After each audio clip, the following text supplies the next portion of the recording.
Assalamualaikum warahmatullahi wabarakatuh. Alhamdulillah, alhamdulillah ghafiri dzambi wa qabili taubi syadidil iqab, dzit-tauli la ilaha illahu ilaihil masir. Asyhadu an la ilaha illallah wahdahu la syarikalah wa asyhadu anna Muhammadan abduhu wa rasuluhu, amma ba'd. Jamaah muslimin muslimat, salat subuh, puji serta syukur kita panjatkan kepada Allah Subhanahu wa taala yang telah memberikan kepada kita nikmat di antaranya nikmat iman, nikmat Islam, nikmat di mana kita bisa salat subuh berjamaah di masjid yang insyaallah diberkahinya. Salawat serta salam kita panjatkan kepada nabi kita, Nabi Muhammad sallallahu alaihi wasallam. Jamaah salat subuh yang insyaallah dirahmati oleh Allah Subhanahu wa taala. Allah Subhanahu wa taala berfirman dalam surah Al-Balad ayat 1 sampai 5 yang berbunyi, Bismillahirrahmanirrahim. La uqsimu bihadzal balad wa anta hillum bihadzal balad wa walidin wa ma walad. Laqad khalaqnal insana fi kabad. Ayahsabu an lan yaqdira alaihi ahad. Shadaqallahul azim.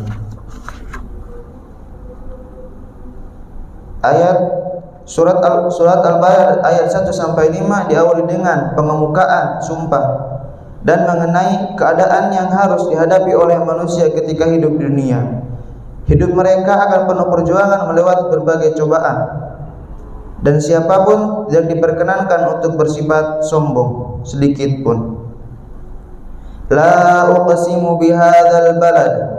Aku benar-benar bersumpah demi negeri ini, yaitu negeri Mekah, demi tanah suci yang penuh sejarah, tempat darah para nabi tumpah, tempat wahyu pertama menyapa langit.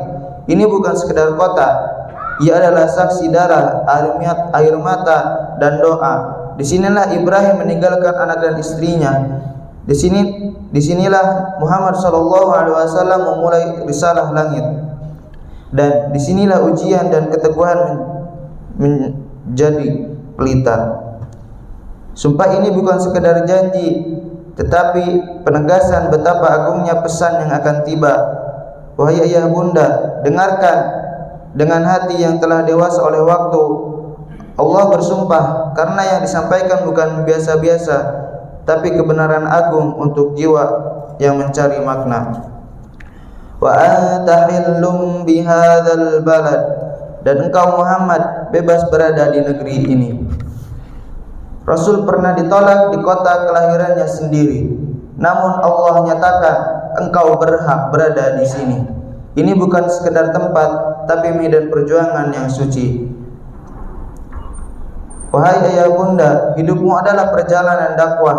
Boleh jadi engkau tidak dihargai oleh dunia, namun Allah menyaksikan setiap langkahmu di rumah, di masjid, di pesantren, semua bernilai bila kau tempuh karenanya. Wa walidin wa ma walad. Dan demi ayah dan anaknya. Sumpah ini melintasi garis nasab dan sejarah. Demi ayah dan anak, sebuah lambang kesinambungan perjuangan, warisan imam yang diwariskan dari generasi ke generasi, Adam dan anak cucunya Ibrahim dan Ismail, hingga Rasul terakhir Muhammad sallallahu alaihi wasallam. Hikmahnya, Islam tak lahir dalam hampa, ia tumbuh dari mata air perjuangan para leluhur yang soleh. Maka jadilah mata rantai kebaikan dalam keluargamu. Jadikan iman sebagai warisan, bukan hanya nama dan harta. Surat ini membuka mata kita bahwa kemuliaan hidup tak diukur dari tempat, tapi dari nilai perjuangan. Bahwa ujian adalah keniscayaan dalam menapaki jalan risalah. Bahwa dari rahim cinta dan iman lahirlah generasi yang menegaskan kebenaran. Jadilah seperti Mekah yang dihormati karena kesabaran dan kesuciannya. Jadilah seperti Rasul yang tetap berdiri walau ditolak negeri sendiri. Dan jadilah seperti ayah dan anak yang menyambung tongkat perjuangan kebaikan.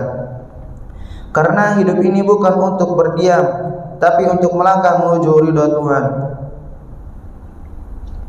Wahai ayah bunda yang telah melahirkan generasi, dalam doamu terkandung harapan abadi, dalam nasihatmu tertanam benih kebaikan. Engkau bukan sekedar orang tua, tapi penjaga warisan ilahi. Laqad khalaqnal insana fi kabad. Sungguh kami telah menciptakan manusia berada dalam susah payah. Hidup bukan taman bunga, melainkan jalan berbatu, bukan tanpa tujuan, melainkan tanjakan menuju Tuhan. Wahai ayah bunda yang telah melewati rintangan, sakitmu, sedihmu, sepi dan jerihmu bukan sia-sia. Semua itu jalan penggugur dosa dan bekal menguatkan jiwa. Ayahsabu an lan yaqdiru alaihi ahad. Apakah dia mengira bahwa tidak ada sesuatu pun yang berkuasa atasnya? Di usia senja kita sering melihat masa lalu. Saat muda merasa kuat, berpikir bisa hidup selamanya. Kini tubuh renta mengingatkan ada yang maha kuasa, yang menggenggam jiwa dan ajal setiap hamba.